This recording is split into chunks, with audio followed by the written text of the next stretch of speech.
Hello and welcome to The Found Cause, where we found our cause in serving the Lord Jesus Christ. I'm Michael, the man behind the machine, and to my right, your left is... Sebastian, the bookkeeper. Thanks for enduring that weird camera intro again. I'm trying to be a aspiring vlogger. We're going to do another reaction video today, again, because we like reaction videos. They're a little easier to make for us, and we're testing out to see if they get the views or not, you know? Gotta pay the bills. So we are going to be doing a reaction video today, as the title suggests, on an Atheist, a classic, I think. Sebastian, it seems like you weren't in the same YouTube sphere that I was when I was about 13 years old, but a long time ago on YouTube, especially YouTube years, back when I was 13, there was a huge segment of YouTube dedicated to Christian versus atheism. That's where the whole phrase, checkmate atheist, comes from, is that classic culture war exchange on YouTube of a bunch of atheists versus a bunch of Christians. It's kind of the new atheism movement. It was happening not just on YouTube, but everywhere, but YouTube is a big driver of it, so YouTube is a big archive of a lot of that previous era of exchange. Fortunately or unfortunately, that era has died out. I think that less people care about Christianity today, so less people care about atheism attacking Christians, and therefore atheist channels have largely died out. They're not nearly as popular as they were in 2007, 2008, but we have a decent treat for you all. I was trying to find atheists to react to, but mostly all I could find was stuff from back on the golden age of YouTube atheism, which was 2009 to 2013, kind of when Barack Obama was elected the second time. So I didn't want to react to a super long ago video like that, and a lot of them had a ton of obscenities in them because it comes with the territory. So I was able to find a good one. As the title suggests, it's Matt Dillahunty, who is a pretty famous atheist. He does a radio talk show. It's big into having callers call in. They're usually from super rural Mississippi, and they ask some silly question, and he pwns them. Checkmate Christian, checkmate creationist, all that type of stuff. Although he's a former Christian, a former fundamentalist Christian. So he says, so he's decently familiar with Christianity, and that's his main topic of debate is on Christianity. He's not one of the atheists that debates Islam, for example, or other things like that. He's not like Richard Dawkins, who's lowest common denominator, I think, of famous pony atheists, because Richard Dawkins doesn't know really anything about Christianity except for he's read in Wikipedia, and Matt Dillahunty does. I think, unlike some of the other atheists that are famous, Matt Dillahunty is a little bit more not as aggressive as some of the other ones. He's a little nicer to listen to. However, his arguments are also not as pointed as some of the other atheists. So he's got his pros and cons. We're going to take a listen to him, though. He's got a video titled Liar, Lunatic, or Lord, and taking on that classic Christian debate. And in case you're not familiar, classic Christian topic, C.S. Lewis first suggested it, and it's been brought up by others. He's going to mention one guy that he'd heard it from.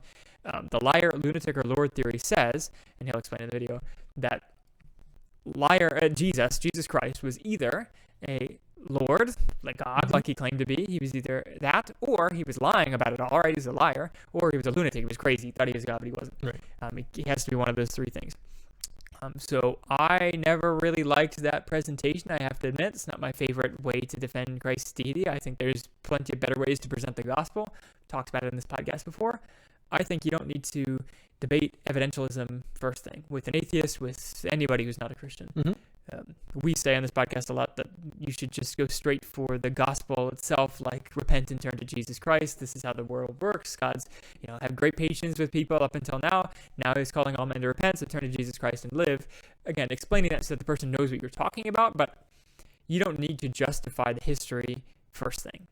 It's kind of the later steps for later in the conversation, but we're going to talk about this classic apologetic that it's kind of weak, but I think Matt Dillahunty is unfair to it, so we'll talk about it. Any last comments before I pop up the video?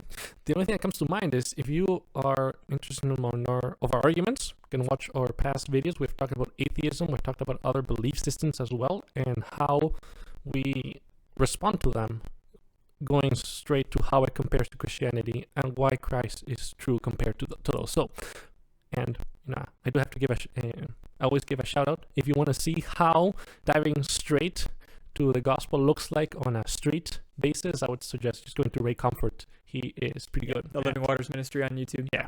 So he's actually had a big spat with Matt Dillahunty. He's of there's the four atheist horsemen of the new atheism apocalypse. Yeah. I think Ray Comfort was one of the four quirky old Christian guys combating those four back in the days of YouTube. Golden. Okay.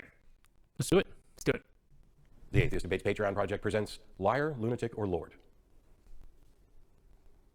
As many of you know, I grew up a fundamentalist Southern Baptist Christian. From around the age of 5 or so, I walked down an aisle and got saved, and was raised in the church and was active in the church. And one book that was kind of critical or formative in helping justify my beliefs and affirm that I had made a good decision was Josh McDowell's Evidence That Demands a Verdict. Now, this is only volume 1. He wrote a volume 2 and actually combined that into this book, which is the new Evidence That Demands a Verdict. There might be a super Evidence That Demands a Verdict somewhere out there. But Josh McDowell's book is great, provided you already believe and provided you don't research beyond the surface. If you want more information, we're not going to be going through all of the evidence that demands a verdict in this video, but you can go to infidels.org and do a search, and there's a pretty good chapter by chapter, claim by claim deconstruction of this book. What a Alternatively, name. you can also go to infidels.org. I like that. Alternatively, you can just go straight to the source. It's pretty well distributed Josh McDowell stuff. Josh is like one of the most famous 80s, 90s, early 2000s Christian apologists. Mhm. Definitely on the evidentialist Arminian side of things, so take that with a grain of salt if you're reformed and non-evidentialist like me and Sebastian, but nevertheless, a very understandable layman. Josh McDowell, I think, is it him? I might be saying the wrong guy. There's a book called More Than a Carpenter that I really enjoyed. I think it's Josh McDowell.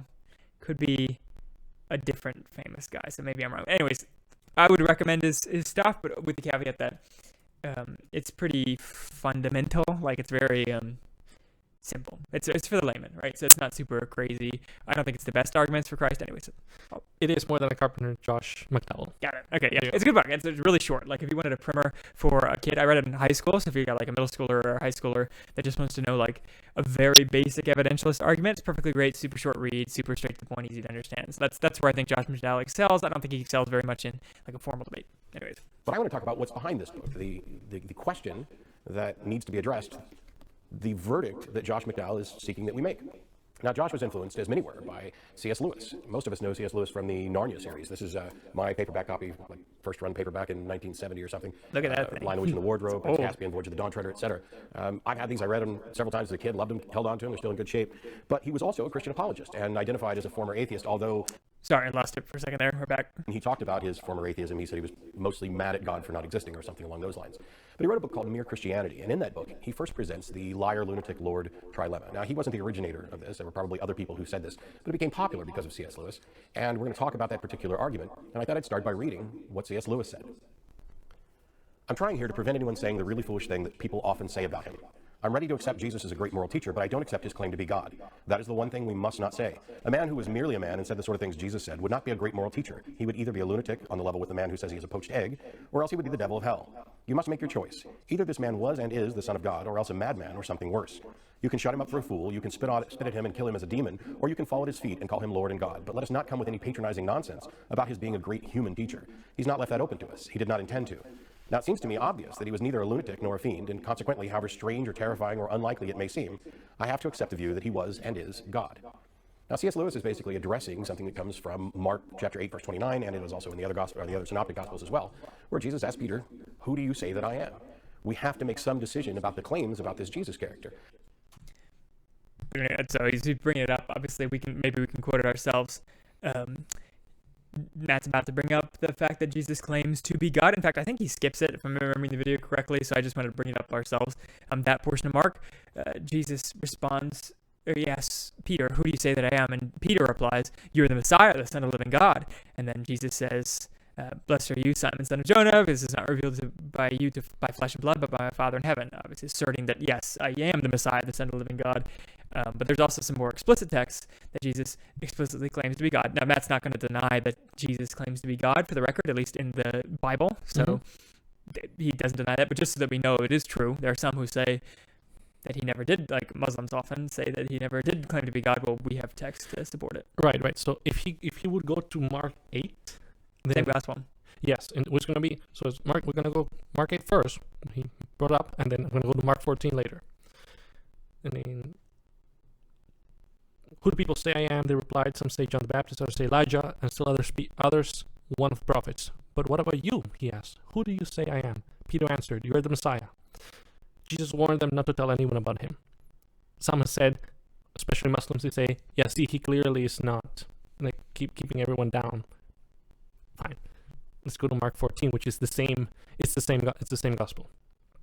And this is when he's standing before the high priest at the temple in Jerusalem. On trial, about to die, right? It's a big time to speak plainly, I think. Yes. Again, the high priest asked him, "Are you the Messiah, the Son of the Blessed One?" "I am," said Jesus.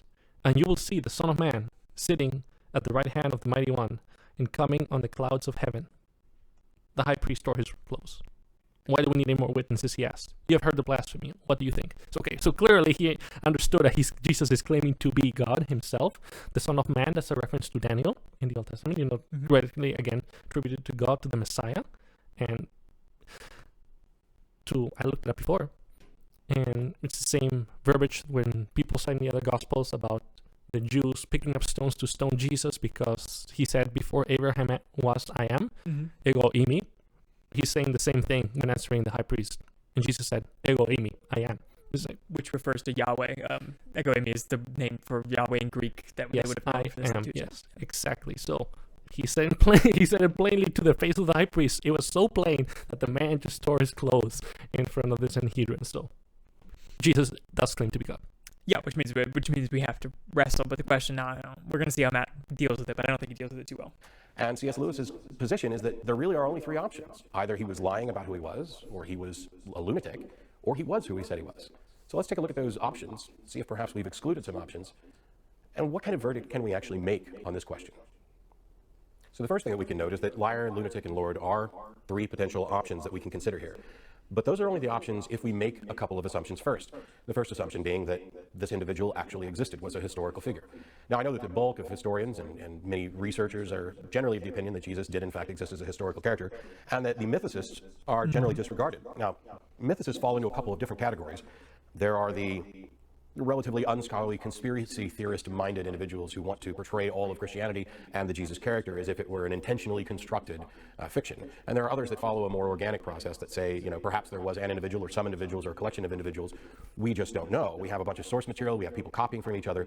I'm not here to make a case that Jesus didn't exist. I'm just going to pause it there, in case you're not aware what mythicism is. It's, as the name suggests, the theory that Jesus is a myth, a legend. So at the end of this video, you'll see Matt adds to the three questions. Is Jesus Lord, lunatic, or liar? He also adds legend in there. Now, he's claiming right now, he's not here to make a case that Jesus is a legend. But, I'm going to poke at this because it's kind of the crux of most of Matt's video here. He is making a case that he's a legend, right? By asserting that he's possibly a legend, that is the case you're making that he's a legend, right? If I said, I'm not asserting that Barack Obama is a lizard person, but it's possible that he's a lizard person. Of course I'm asserting that he's a lizard person by doing that, right? By suggesting, essentially, that it's possible that he's a lizard person. Because no rational person would be thinking he's a lizard person. So equally, no rational historian, experts like Matt was referencing, would call Jesus a myth, a legend, but maybe he's a legend, right?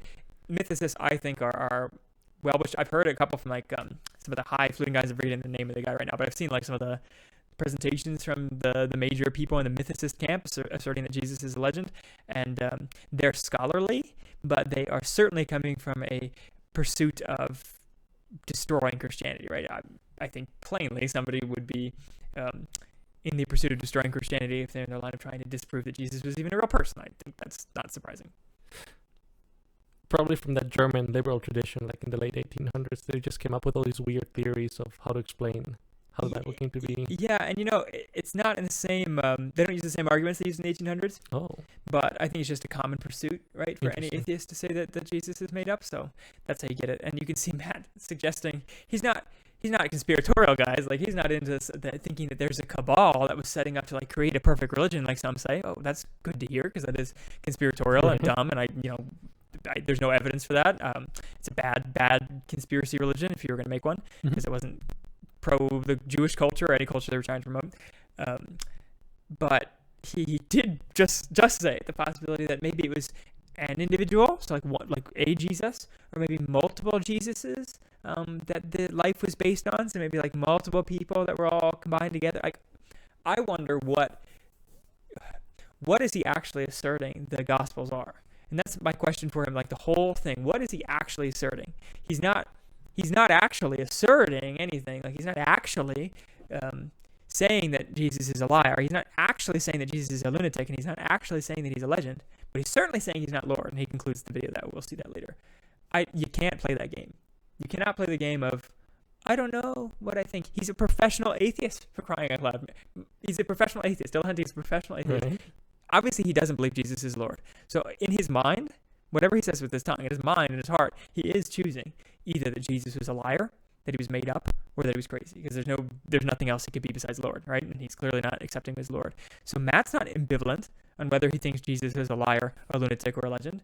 So take a stance. The only reason you don't take a stance, and I don't think there's any counter argument to this, but the only reason you don't take a stance is because you're not convinced of a particular stance as truth, meaning that you don't have evidence to believe that he was a legend, a lunatic, or a liar.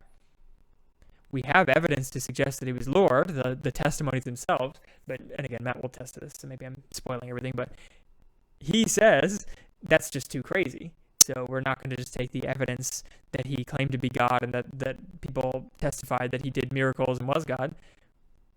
But he has no evidence. I mean, he doesn't present any, and I don't think he has solid enough evidence to convince himself that he was a liar or that he was a lunatic or that he was a legend. He just thinks that those are easier options to accept than him being Lord. So I'm wondering, what does he believe?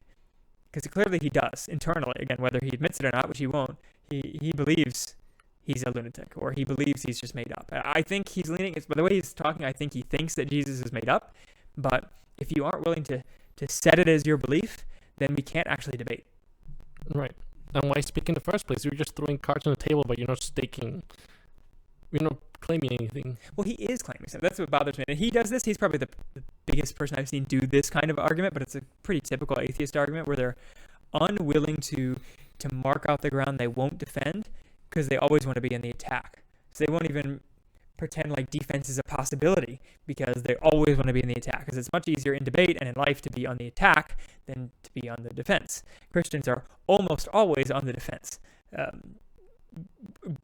It's fine for us because we have a solid belief and it's defensible, because it's true, but the atheist has a entirely indefensible belief, and so they cannot stay on the defensive for more than a millisecond, right? So this strategy of being ambiguous about what your actual belief about Jesus is, I think, is just a way of avoiding attack. Because if I attacked mythicism, he'd be like, well, I'm not a mythicist, he could be a liar or a lunatic, and I'd be like, well, here's why he's not a liar, and he'd be like, well, I'm not convinced that he's not a legend. Like, he'd just flip back, and it's a great way to debate if you don't want to accomplish anything, if you don't want to ruin your career by being destroyed in a debate, because it takes like 2 hours to finally box somebody in so that they say, okay, he's not a lunatic.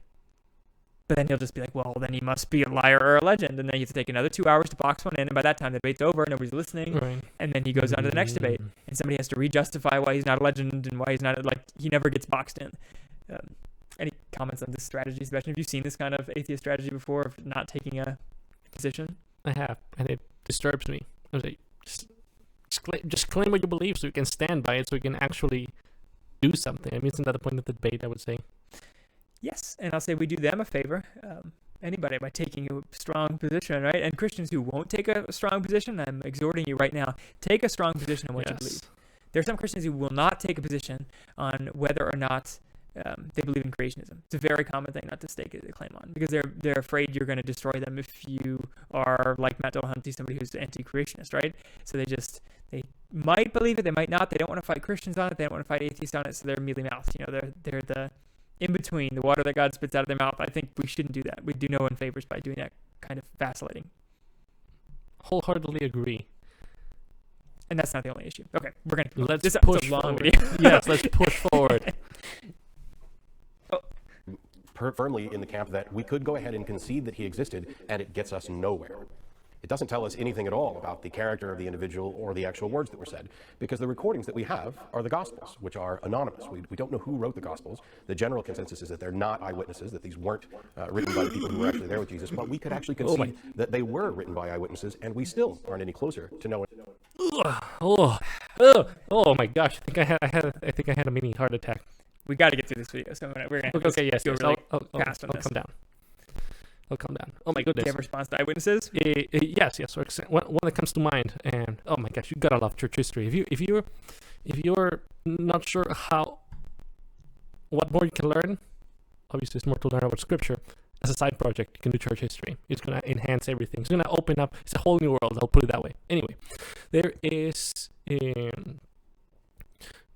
writer called Polycarp, who was in Asia Minor in the Ephesus region in Smyrna. Disciple of John directly.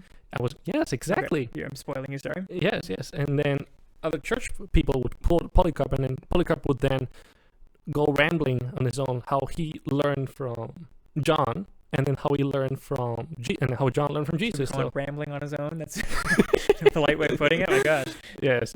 So well, there was a line of succession from them. So, and then you get into, and then that's how, to be honest, how some of the weird arguments came of how there's the patriarchal succession, all the way back from the apostles. They did it to combat Gnosticism, but it was to show that unlike Gnostics, they actually have a clear line from going back to the disciples who came from Jesus. So, yes, we know John, the eyewitness who wrote the Gospel of John and the letters and Revelation. Now, plainly, his argument is really simple. It's one, he's saying the majority opinion of non-Christians, of people who hate the Gospels, right, is that, and I guess super liberal Christians who aren't Christians at all, they say, oh, well, the book doesn't have, hi, my name is Mark at the top, and it doesn't have a date of when it was made or the grade the teacher gave them when they wrote it, so it must not be real, because whenever I see a paper these days, it has the grade the teacher gave it, and it has my name up at the top and their homeroom number. Okay, they have clear traditions of who they're attributed to, and the texts usually support those things. Like, obviously, Luke has much supporting evidence that he was the one that wrote it. Same for John's gospel, unanimously attributed to John. Mark and Matthew, perhaps you could argue otherwise. I've heard some arguments for Matthew being attributed to Matthew, like within the text, in that it's the only one of the four gospels that calls Levi, the tax collector, Matthew. Matthew would have been his taken name, his Christian name instead of Levi, and so, which makes you think that Matthew's the author. It's also traditionally attributed to Matthew by the church by this whole disciple succession tradition. So I think that it's certainly extra biblical how we attribute these gospels, which should be a bonus fact to people like Dillahunty, that it's not the Bible claiming that this is Matthew's gospel. It's extra biblical witnesses, right? Isn't that what they want to hear? They're always saying there's no attestation to Jesus being real except the Bible, which we don't accept. Well, that's not true, one. But two, we're getting the attestation that these are eyewitness accounts comes from, yes, the Bible, but also from people outside the Bible. So yes, and also Romans who were persecuting Christians. Same. Clearly talking about the beliefs of these people and criticizing them as weird. So yes, there's both sources. To Matt's credit, we're going to get right back to him. He's saying there's all these doubts and stuff, but we don't even have to think about that. So he's sowing seeds of doubt without actually asserting the Gospels are non-eyewitness accounts. He's just suggesting they are, which is obviously asserting they are. But whatever. Here we go. Whether or not we have an accurate representation of this individual, what his words were, and what his deeds are. There's simply too many questions. We don't have anything from Jesus himself. We have hearsay accounts. Now, they tend to line up, but they almost line up too good in some areas and incredibly poorly in others. I'm sorry. How are we going to get through this 22-minute video? Sometimes they're too good and sometimes they're not good enough. Oh my gosh, pick a lane, my goodness. Like, if they're too different, it's fake. If they're too the same, it's fake. Jesus has a famous quote that he tells the people. He says, to what should I compare this generation? It's like children in the marketplaces calling out to each other. Some say, we played the flute for you, but you didn't dance. And some say, we sang a lament and you didn't mourn. Because some of the people said, John the Baptist came and he didn't eat or drink. He must have a demon. And then the Son of Man came and they say, he's eating and drinking all the time. He must be a glutton and a drunkard. Like, you can't get it right with anybody, right? So he's just like, you can't have it either way. Kids these days. And we don't know what Jesus said. Do we not know what Julius Caesar said? Like, goodness gracious, are people really suggesting that Julius Caesar is a myth? And he wrote his own biography. You think if anybody was going to have a biased history, it'd be Julius Caesar, who, like, yeah, I guess you could assert some of the things in his biography would not be accurate, considering he was embellishing it for his own political gain at the time he was writing it. But his accounts are all written post-mortem, so it's not like Jesus is personally benefiting from the Gospels if he was just a regular man. And equally, there's 4 of them, like Dillahunty's saying, they match in some places and don't match in others, meaning I would say plainly it's testament to their veracity. Like, they're not just carbon copies of each other, and they're also not vastly different from each other. And they've got a long line of textual tradition of being these quotes from Jesus. So, like, are we questioning literally everything? Again, whether the Roman Empire existed, like, the level of skepticism is insane, and he obviously doesn't apply it to other things in history. But let's keep going. There's lots of difficulties in trying to reconcile the Easter accounts and other things like that. But my position here on liar, lunatic, or Lord does not hinge on the assertion that Jesus didn't exist. I'm just pointing out that given that we don't have certitude about this, given that there is some question, we could concede that he existed and still perhaps not have a good record of his words and deeds. Even if we had a fairly good record of his words and deeds, that doesn't necessarily lead us to the conclusion that liar, lunatic, and Lord are the only options available. Okay. Sorry. So he's suggesting it's not either Lord, lunatic, or liar because there's this legend category, right? But he just said even if we knew that these were reliable texts from him and dialogue from him, and that he was a real person, that he did exist, then he can't be a legend. He can't be a legend if they are reliable texts. So he's being deliberately vague. But I'm pushing it out here. If he concedes that they are reliable documentations of what Jesus actually said, he plainly claims to be Lord, and therefore you are hit with the liar, lunatic, or Lord argument. You can't claim to be a legend. He can't be a legend if you're conceding to me the point that they are reliable documents. We can grant all of that. We can grant that Jesus existed and that the Gospels are generally accurate without taking away options beyond liar, lunatic, or Lord.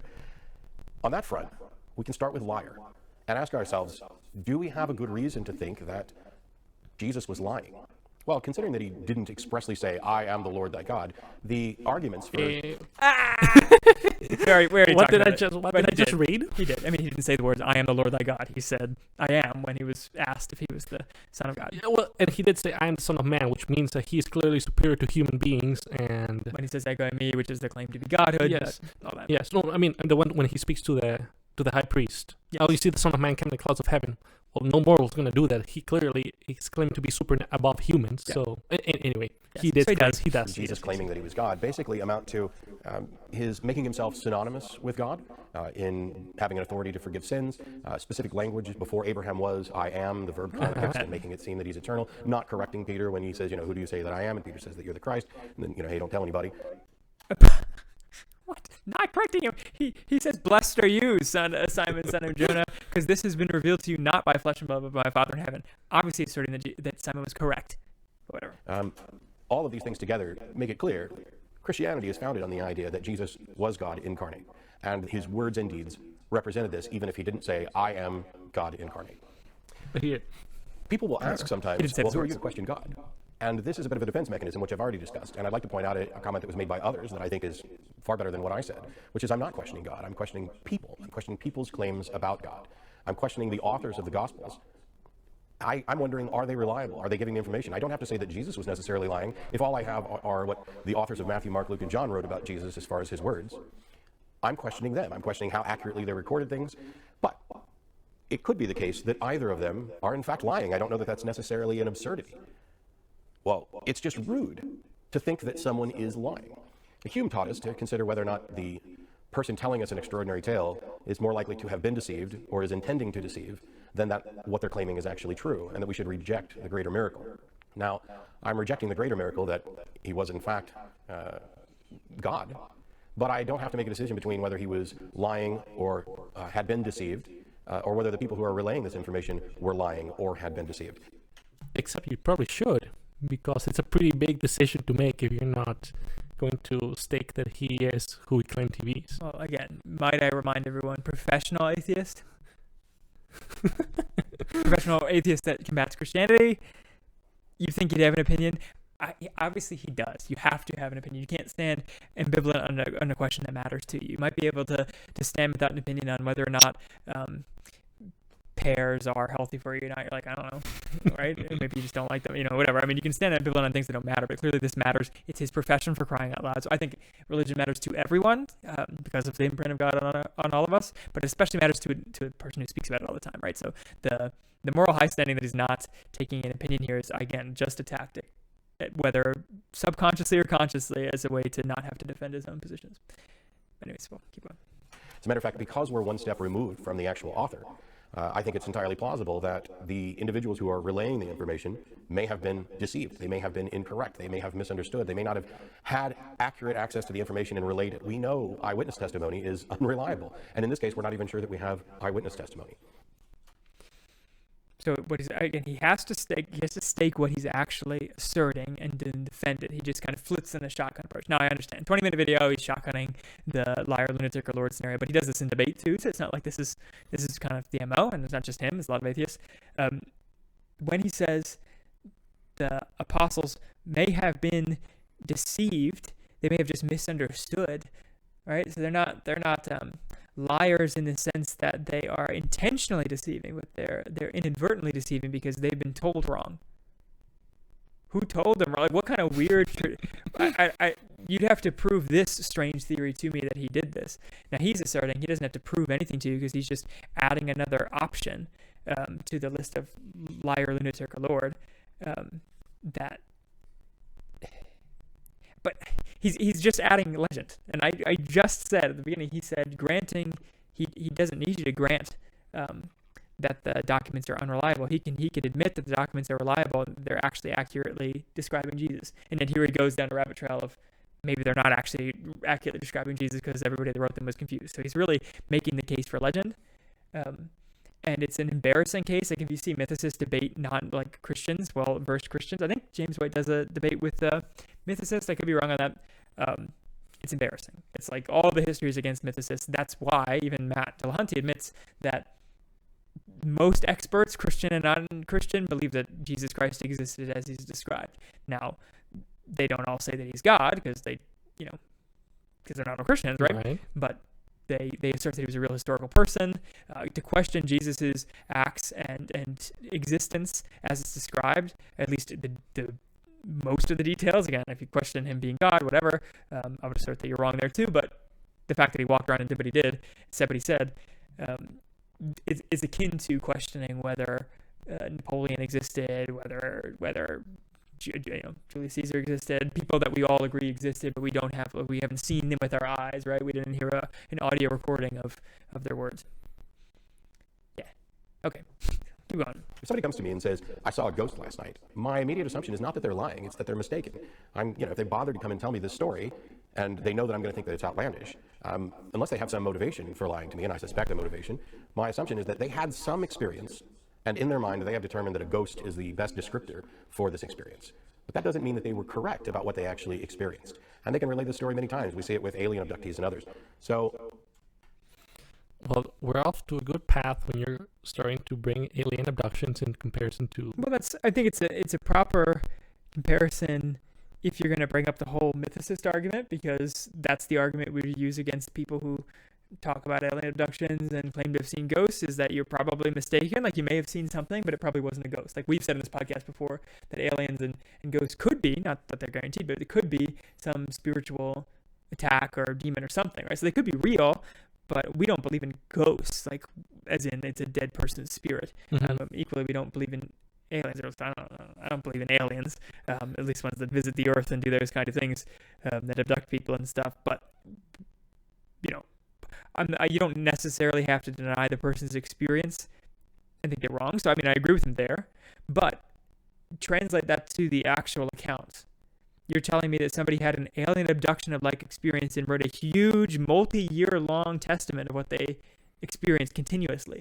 It wasn't like fits and spurts of going into prophetic visions. It was like knowing Jesus and like walking around with him, right, for 3 years. And it's not just one guy. Like even 4 schizophrenic people that saw a ghost in their life. And it's more than 4, right? Because obviously we have the gospel writers, but there's 1,000 schizophrenic people. Yeah, it's like mass hallucinations, and not even just one instance of mass hallucinations. It's mass hallucinations with throughout 3 years with different group sets of people, both large and small groups. Like regular hallucinations and other mass hallucinations don't occur like that, right? They occur like the single guy who's out alone in the field and he did too much DMT and now he feels like he got abducted by aliens, right?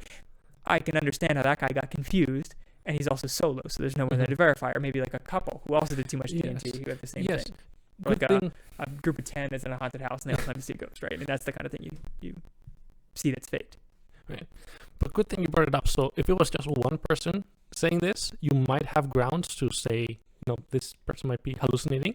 Granted. However, when 4 different people in different parts of the world write a consistent testimony of what they saw, I say consistent, not identical, because they're not identical. Otherwise, it would probably be like what the Quran did, and they try to make it identical. Anyway, another rabbit hole. They're consistent in different parts of the world from different perspectives. You kind of get the picture that this actually happened.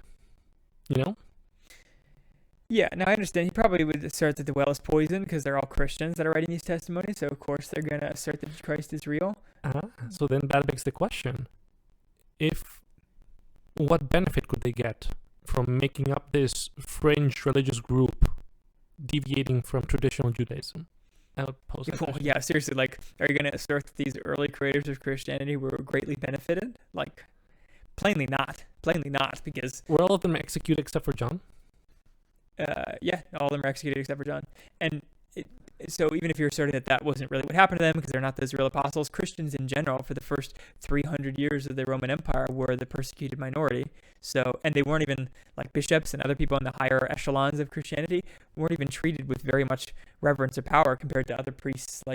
If they were hungry for power and feeling special, and having a following, there was plenty of priesthood positions in other cults that were around that gave the people in power far more authority and far more honor and money.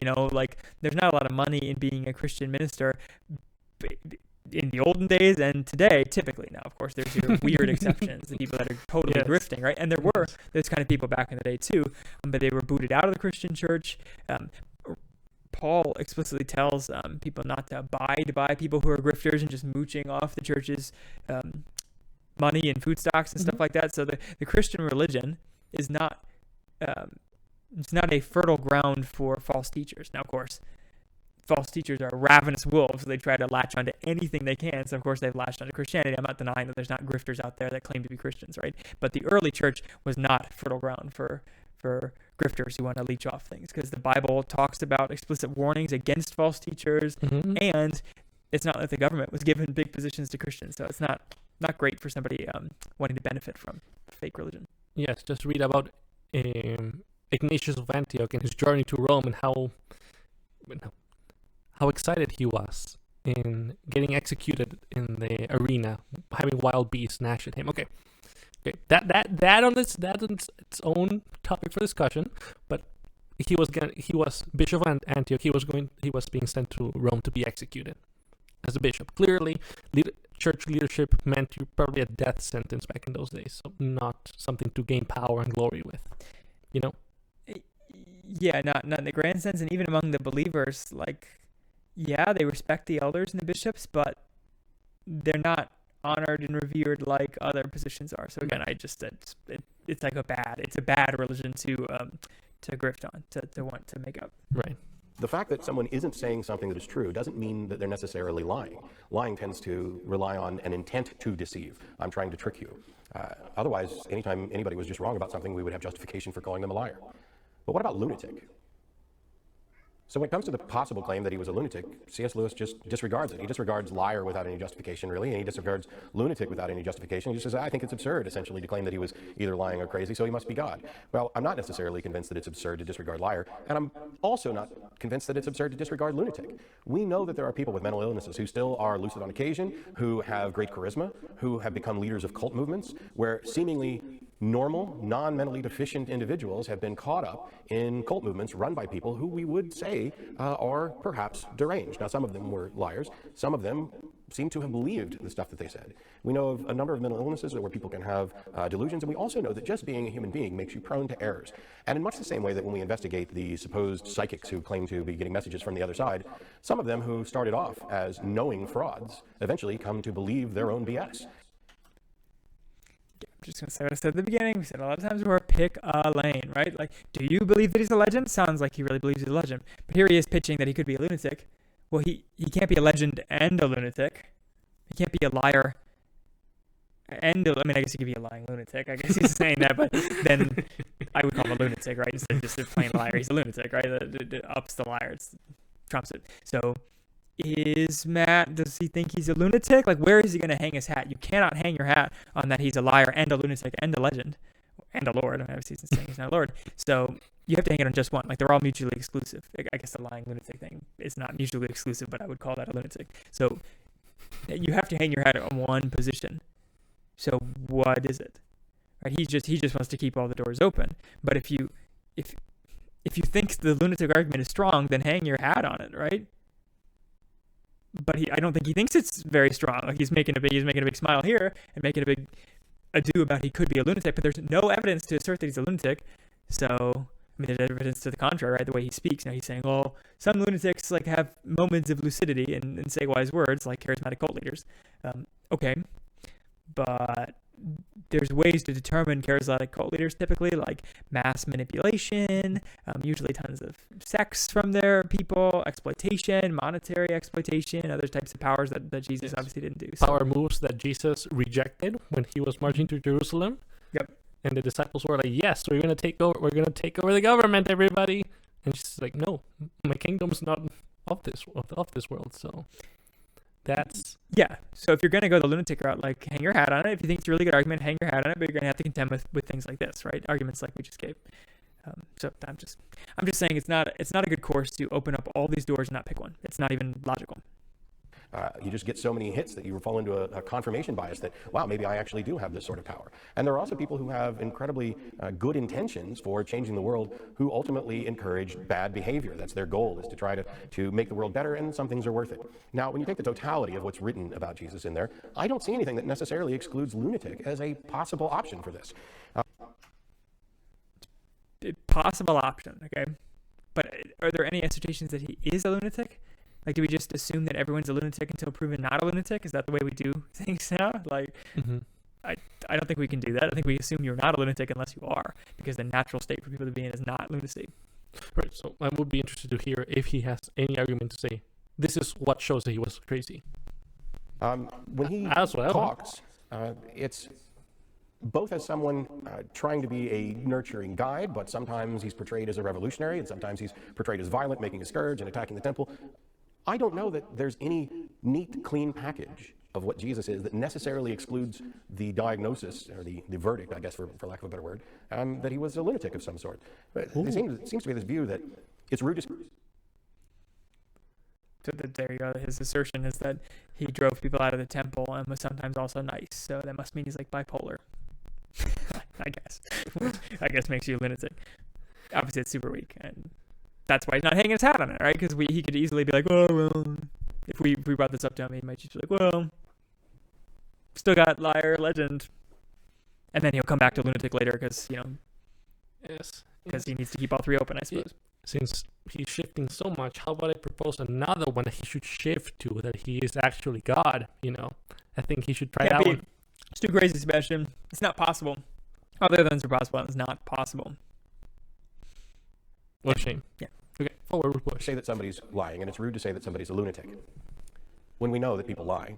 And we know that someone could be suffering from delusions and not be completely over the top to where we need to put them in a rubber room. I just want to point out here, because I remember the rest of the video. So he's saying that people generally find it rude to call people lunatics and liars, especially the Lord Jesus, understandably so. So he's saying that's why. That's C.S. Lewis' impetus for saying that you either think he's a lunatic, liar, or Lord. C.S. Lewis, his argument says that don't call him a good teacher. Don't claim to like Jesus, but not think he's God. Meaning that, the whole point of it, you either call him lunatic, Lord, or liar, is that you don't want to be rude. That's why you were asserting you liked him in the first place, so don't stay liking him. Either hate him, like Matt Dillahunty kind of does, though he's not really doing this video, or embrace him, right? Don't stay in that middle ground, that's the whole point of the liar, lunatic, Lord argument. It's not really to convince atheists, it's really to convince these people who like Jesus but aren't keeping him as Lord.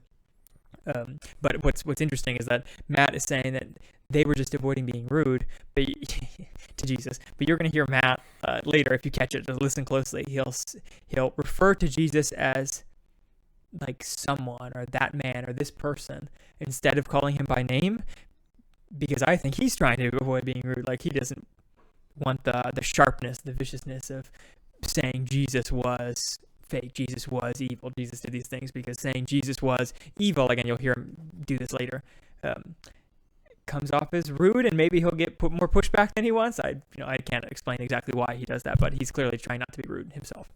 Interesting. Drooling from the mouth and babbling incoherently is not the only manifestation of someone with mental issues. But I don't necessarily know that I have enough to conclude that he was lying, and I don't necessarily have enough to conclude that he was a lunatic. I'm not as convinced as C.S. Lewis was that these are excluded, but I can't firmly be convinced of either one of them. In part because I'm still not convinced that I know anything about who he actually was, because we're getting secondhand reports. Perhaps the individuals who had a motive to relay this information and a desire for people to believe them because they thought they were doing good, maybe they had been deceived. Maybe they were delusional. We don't.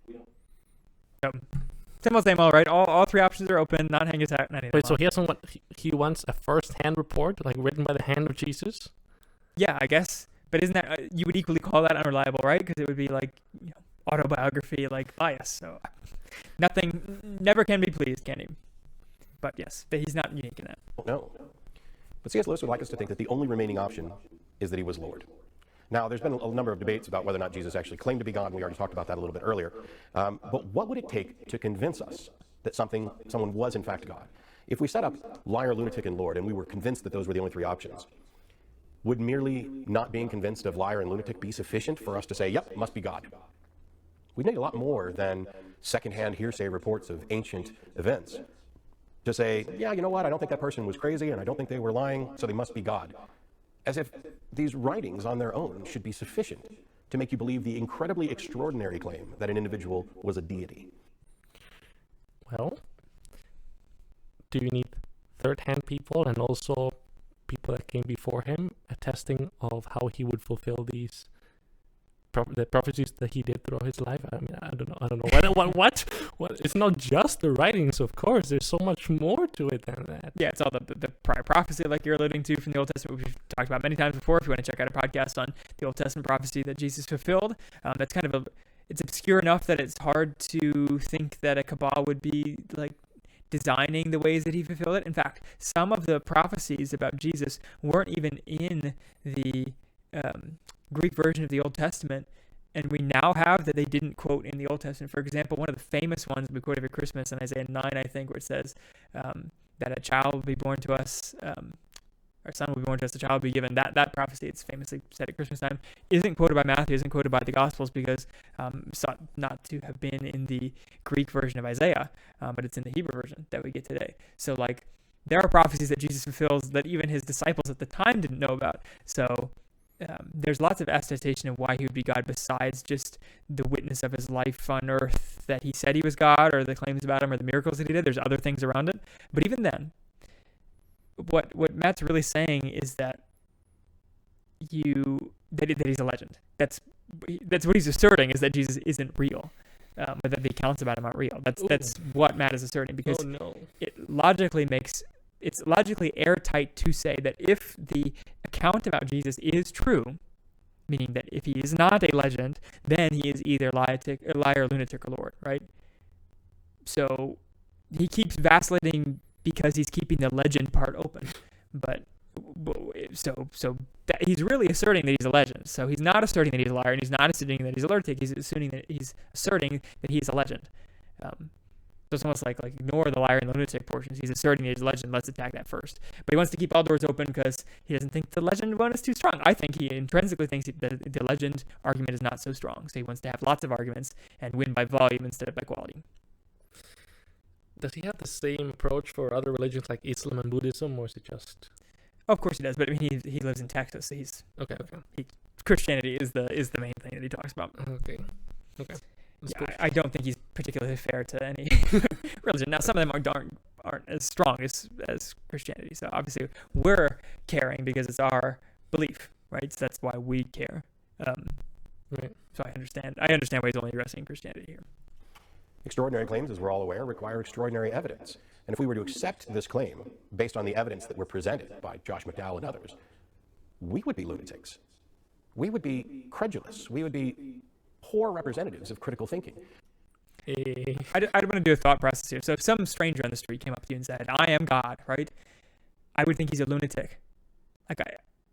So when Matt Dillahunty saying, if you're not necessarily convinced somebody's a lunatic and not necessarily convinced somebody's a liar, you don't have to conclude that they're Lord. No, I think you will naturally and logically come to the one of those three conclusions, or the legend thing, I guess. If somebody random came up to you and said that I'm God, or that some person that long back in the day used to be God, I'm going to assume that they were told a lie. So there's a liar way back when that told this lie, or that the person was crazy way back when, or that the person present, so if the Messiah is still existing today, that they're crazy or a liar. Mm-hmm. So you do necessarily have to be convinced of one of them. Now, they might not have presented a ton of evidence to you that they are a liar, but you make an assumption right away, like they're a liar unless proven not a liar in that scenario, because of the craziness of the fact that they're claiming to be God, or that somebody in the past claimed to be God. So you can take the same approach to Jesus and say, I'm assuming that this is a lie until I'm convinced of it. But that's why you go straight to biblical evidence, and he's not going to biblical evidence because that's scary. I mean, he goes into other debates. I'm not just dissing him straight up, but those are biblical evidence for him being God. I think is pretty plain. Yeah. The $1 million question is, did Jesus do more than just say, I am God? He did. He performed miracles. He fulfilled claims that the Messiah would do that were written 1,000, if not hundreds of years before him. Mm-hmm. And compare that also to, I was entertained once. I was looking up false messiahs in Wikipedia because it's a nice list of them. The wildest one was this guy in Crete who claimed to be, the Messiah himself in Greece, the island of Crete. And then he told everybody that he was going to take all the Jews in Crete back to the Promised Land by parting the Mediterranean Sea and walking there And then when they all yes, and then they all stood at a cliff off the coast of Crete, and then they all jumped into the water, thinking, once it landed, the water is gonna recede. They all drowned and died. Okay, clearly that guy did not prove or do anything remotely close to being what the Messiah would do. Also, I forget exactly where at this moment, but I think that the Jews, was it in Acts, that they reference how Gamaliel, I think, is the one. If these people are from God, it's not gonna be like that past rebellion. I think it was Judas, one of the zealots. Mm-hmm. I'm forgetting the name of a rebel. Yeah. That rebel, he had a following, but then a few years later, he died, and then the following disappeared. Okay, so clearly, see that guy. There were other false messiahs. They claim to be a messiah, but because they're fake, the following dies because they have no reason to believe in him. Now, put Jesus to the test, and I think we should. I think that's what any sensible person would do it. Okay, you Jesus are claiming to be God. What have you done to demonstrate that you're God? Okay, I have. Speaking about Jesus, okay, I know the past, present, and the future. He's omniscient, and he has powers to do miracles. He can raise up dead people. He has fulfilled prophecy. He forgives sins. I mean, and the impact on his disciples as well, that he turned essentially, a country of bumpkins into zealots for the cause after when they should be the ones to be able to debunk his claims, right? So they shouldn't stand under fire because they know that they're lying, if they're lying. So clearly they didn't believe that they were lying when they said that he was God and they saw him do all these miracles. Right, so then they believed him because, this guy does miracles. This guy has fulfilled prophecy. He probably is that God. So, I mean, obviously, there was a spirit of God moving. The Holy Spirit. Yes, of course. Yes. But it's not just blind. That's my point. It's not like these other randos who are doing strange things, running around the countryside, looting and sacking, and claiming to be God.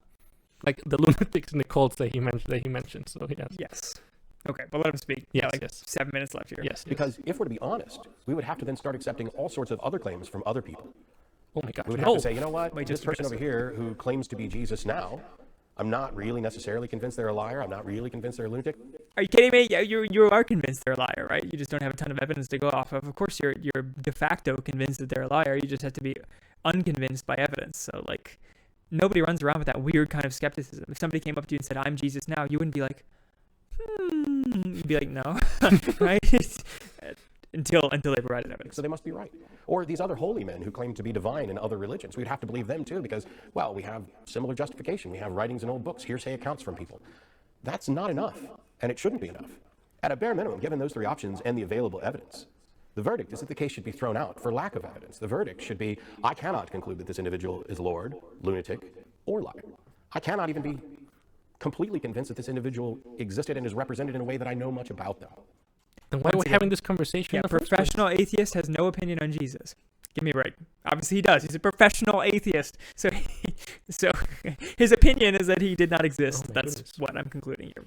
So we're stuck with this trilemma. And if C.S. Lewis were right, we would be sitting here probably forever. And the only thing we could say is, I really can't make a decision. But it's possible that there's at least one more option to consider. So I don't find any compelling reason to think that he's God. If he was, this would be trivial to demonstrate. We wouldn't need to be having arguments about it. We wouldn't need to be learning dead languages and poring over old texts and trying to make arguments that, well, he couldn't have been crazy. He couldn't have been lying, so he must have been God. It would be obvious. It would be available to everybody. So says the Dillahunty. If he was God, God would have made everyone believe in him. We would have just all know. He would have, put it on MTV or something, and then we'd know. So says Matt Dillahunty. That's Matt Dillahunty's ideal God, I suppose. The silence is damning and deafening. I'm okay with the possibility that this individual was lying or people were lying on his behalf. I'm okay that this individual could have been deceived and that people were deceived. This is that not saying the name Jesus part that I was referring to. In a continuation, and that there may not have been some nefarious attempt by them to intentionally deceive others. They could have just been thinking that they were passing on good information. I'm fine with the possibility that the individual was deranged, that they were a lunatic, or that the people who followed may have had delusions as well, that there's a complex mix of possible solutions here. But I have to reject the greater miracle that he was Lord. But there's a fourth option that Lewis ignores. And to be honest, I think this is the reason why Josh McDowell and others have spent so much time trying to set up a foundation, because they're trying to exclude the option that I think is preferable. And it's going to come as a surprise to very few of you. But there's a fourth L: liar, lunatic, Lord, or legend. Now, a legend is a traditional story sometimes popularly regarded as historical but unauthenticated. That seems to me to be exactly what we have in the story of Jesus. A popular story, sometimes regarded as historical but unauthenticated.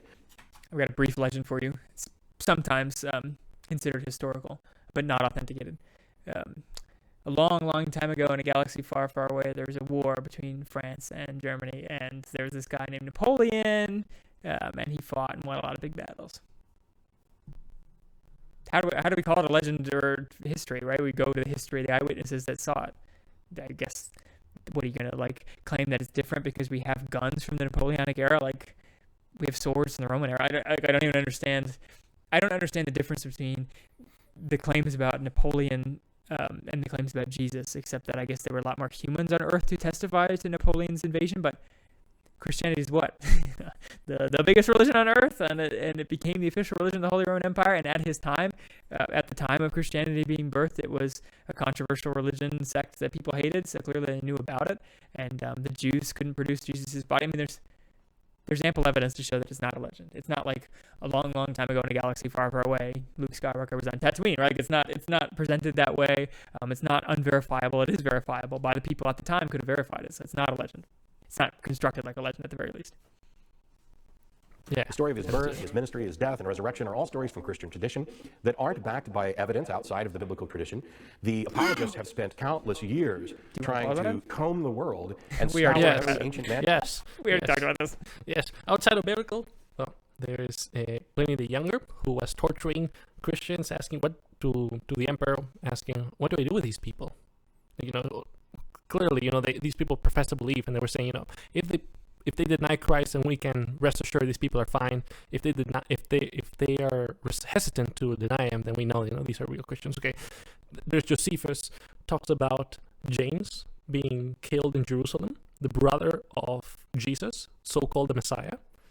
And okay, so there's Josephus the Jew writing about he was a witness to the destruction of the temple, which was in 70 something AD. Is it 70? 70 in the dot? Okay, 70 in the dot AD. He saw that. That's 40 years after Jesus. So the disciples are still alive. You get my drift. And then we have people who succeeded the disciples, like I mentioned, Ignatius of Antioch and also Clement of Rome. I did have some select quotes from Cold Case Christianity. Clement of Rome said to have written his epistle to the Corinthians, that unruly church in Corinth, around the 90s.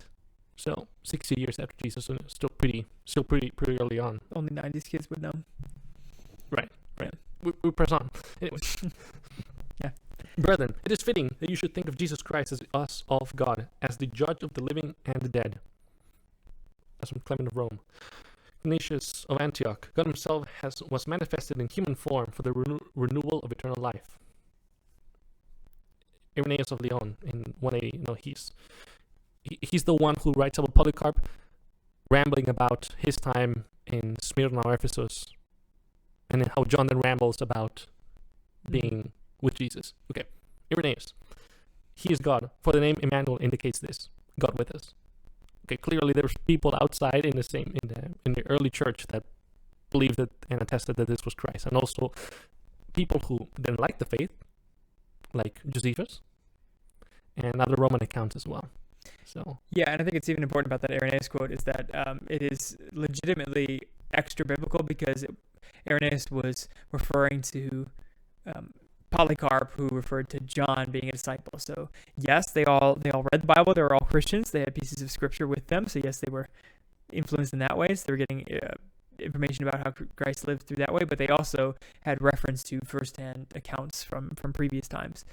So there were firsthand eyewitnesses throughout the whole time, right? It wasn't a perpetually a long time ago this happened kind of story. Like a galaxy far, far away. Yes. Which is a gap in a huge. Yeah, there's no eyewitnesses, obviously, to Star Wars except for us when we watch the movie. Yep. Manuscript and piece together a story so that there's a foundation upon which all of this rests, so that no one can honestly claim legend as an option. C.S. Lewis didn't even seem to address legend, at least not anything I've read from him. Perhaps he addressed it in a context after his famous trilemma gained popularity. But for me, legend is the obvious current winner, giving any new information, giving any, so he's making barring a claim. new evidence for the claim. A legend describes Jesus to a T. We have outlandish stories that are extraordinary in the deeds and actions. These can't be confirmed. They're not reproduced. They are beyond what the ordinary individual could do. They could be the result of people being deceived or engaging in self-deception. They could be in part. See, that's why he's like, yep, legend. Except maybe it's lies. The result of delusions. We might have a little bit of lying, a little bit of self-deception, a little bit of lunatic, and all of this together combined becomes legend. Now, I know that there are people that are just going to be completely unconvinced. Oh, it can't be a legend. It can't be. Of course it couldn't be a legend. How absurd. How can you come up with a legend? Well, just look at all the evidence. I have. So have a lot of other people. That's why I pointed out that you can go to infidels.org and you can get a chapter-by-chapter refutation of Josh McDowell's evidence that demands a verdict. And people have been having these arguments for years. What extra-biblical contemporary accounts do we have that tell us anything at all about Jesus? Nothing. All Should I read them again? Tales come 30, 40, 50, 70, 100, 200 years later, and now we're talking not just hearsay, but hearsay of... We say contemporary. So like during Jesus' ministry, do we have any people writing during Jesus' ministry? Well, no, because we don't have anybody writing during Jesus' ministry. I guess you could assert maybe some of the Gospels are written in that time, but I think most would say they're done afterwards. So of course we don't have any sources on it, because nobody was writing about it. Right, and also something interesting that people forget when you become so over skeptical, you're applying the same methods of journalism that you do in 2020 to something that happened where over half of the population couldn't write. Well, you don't even do this in 2020. Yeah, or 2021, whatever year it is now, present year. You don't even have the same level of skepticism in this present year where you say, like if a news story hits and says that Walmart has increased its prices by 20% on apples, usually you're not like, I'm unconvinced that this is truly true. I would wait to see, the prices for myself. You'd probably be like, okay, sounds true to me until it's false, right? Like nobody lives in this hyper skeptic way. Even Matt, I'm sure. I mean, I'm not him, so I don't know, but I'm positive he doesn't live his life in hyper skepticism on everything. He just is hyper skeptical about the thing he doesn't like. Now I understand it's an extraordinary claim. It's God. It has a lot of impact in your life if it's true. So I understand all that, but it is undue skepticism when presented with evidence. So it's not just like he's being skeptical, and I don't like when people are skeptical of something I believe. I think you should be skeptical. I think he's right, skeptical. he's right to be skeptical about claims to be God, because it is an extraordinary claim. That's what we're skeptical. If a homeless man came up to us and told us he's God, or when the Muslims say that Muhammad was the prophet of Allah, we're skeptical because there's not enough evidence. Now he's claiming there's not enough evidence. We present the evidence, and I guess we have to go to infidels.org to figure out how he refutes it. But plainly, we're not just claiming somebody said so it's true, and I'm going to close my ears and believe whatever my mom told me. Like, there is evidence out there that's more than other religions, right? And it's not the reason we believe. We don't believe because of evidence. We believe because we've been fundamentally transformed by the Holy Spirit. But it is kind of ironic that an atheist is claiming personal experiences of the apostles. That's junk, right? It's totally unreliable. I'm waiting for my own personal experience. Like, I only judge things by what I've seen and what I've tasted and what I've heard. So he judges things based on personal experience, but he's not willing to hear about personal experience, like from other people, right? Yeah. About hearsay. It was once put that the Bible is a collection of oral traditions that were written down, and we have copies of translations of copies. And if this were true for any other claim, people wouldn't be running around saying, oh, it's absurd to think this is legend. The reason people think it's absurd that it's a legend is because we have copies of translations of copies. We have copies of the original language. Yes. We don't have to go through a translation. We have copies of the original language. Whatever. Because they already believe it. And if you start with the belief, you will find ways to make the evidence fit the belief. This is what I think Evidence That Demands a Verdict is doing. This is what I think C.S. Lewis is doing when he was a former atheist who was mad at God for not existing. And then he reads what Jesus is purported to have said. He comes to the conclusion that, well, he can't be lying and he can't be a lunatic because he says so many wonderful things. The only remaining option, no matter how surprising or terrible it may be, is that he is in fact God. And that's because C.S. Lewis poisoned the well by excluding the possibility that Jesus was a legend. I think that's it. I'll give him his last thoughts. No, that's it. All right. So any closing thoughts, Sebastian, on Matt Dillahunty's approach, or maybe just atheism in general, or what you would talk to an atheist about?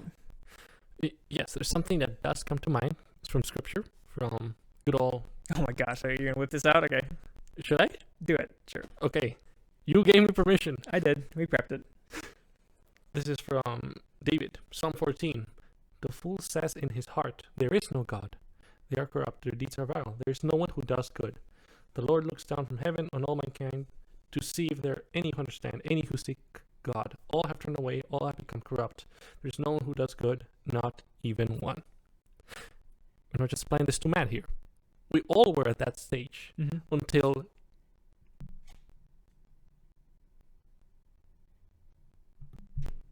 Yahweh rescued us from sin.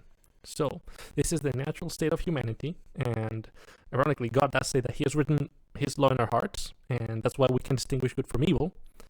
I would be interested to hear, he probably has done this in debates, to hear, how does He justify morality? He probably does go into his debates, so I'll have to watch that. And then, I would just say, just please pick one. Just pick something. Pick something to stand. Is he a legend?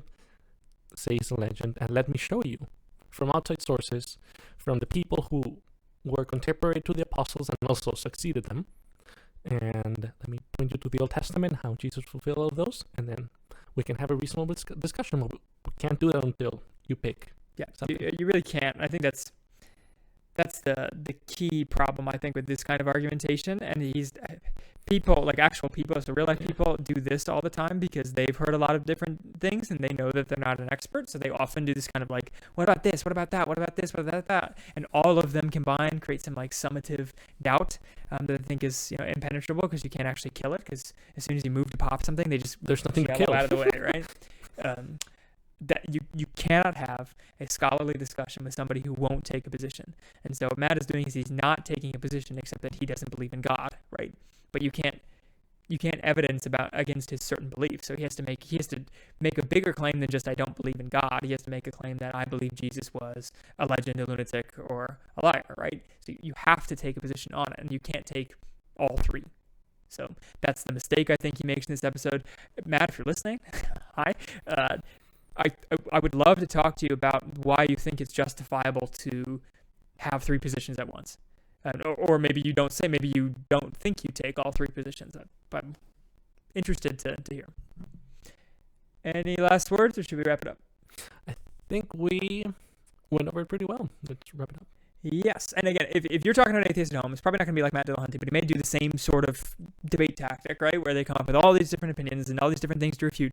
I wouldn't address any of it. Like, you can address it. I think it's their worthy notes to talk about, like me and Sebastian just did here. But the number one thing I think anybody that's a Christian should know about sharing the gospel is that you do not need to know all the evidence. In fact, I don't even think you need to address the evidence first thing. That's useful to have, and sometimes it's fun to talk about, just straight up fun. I mean, me and Sebastian love talking evidence all day, but if you really care about the person you're sharing the gospel with, preach to them the gospel, regardless if they say, I hate Jesus, or I was abused as a kid, or whatever. I mean, there's things to react to those things, right? Mm-hmm. But they need to hear the gospel nonetheless. So equally, if they're saying, I don't believe that dinosaurs walked with humans, or I don't believe the earth is 6,000 years old, or I don't believe that Jesus ever existed. I mean, they can say all these things all they want, but that shouldn't stop you from essentially ignoring their objections and saying, all men have sinned and fell short of the glory of God. Mm-hmm. The only way to find peace with God is through Jesus Christ, who paid for our sins. He's the only perfect man.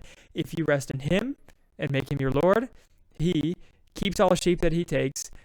He will cover you with the blood of his own son, Jesus Christ, and therefore you will be justified righteous in God's sight when you die, instead of judged for your sins. And so come to Jesus, repent. Like, that's the gospel. And they might be like, I don't believe in Jesus. Like, they might reiterate, I don't believe in the Bible. I don't think any of it's true. But because this word is a sword, as described in Scripture, if we believe Scripture, we know that the word is a sword. Then it cuts regardless. It doesn't matter if they don't believe in the sword, like, you cut them with the sword, so it will cut. And you can address the evidence later, but start first the gospel. Don't let their objections stop you from saying the gospel. Mm-hmm. And if you think that the sword doesn't work until you use evidence, I would say be mindful of that, because if you believe in Christ and he is who he says he is, then what follows is that the people who reject him are in denial. Mm-hmm. Like, they're in denial, so you gotta wake them up, and the best way to do that is by presenting through the Spirit of truth the gospel of Christ, as you just mentioned. Yep. So. And that's why we serve the Lord Jesus Christ, and we found our cause in serving him. I've been Michael, the man behind the machine, and to my right, your left has been Sebastian, the bookkeeper. Thanks for listening. If you want to see the rest of our episodes, you can go to foundcause.podbean.com and download them all for your listening pleasure. That's audio only, though. If you want to see our beautiful faces and the beautiful face of Matt Dillahunty, you'll have to go to youtube.com for not /foundcause, it's some jumbled letters, but search us foundcause. You go to facebook.com /foundcause. Maybe one day we'll be on Gab, the super controversial alternative to Facebook, but you have to pay to put videos up there, so I haven't yet. Maybe one day. We also have Twitter or Gab. We're on iTunes and Spotify and wherever else you listen to your podcasts, any of those. Tune in next week when we talk about something completely different, not a reaction video. Until then, bye-bye. Bye-bye.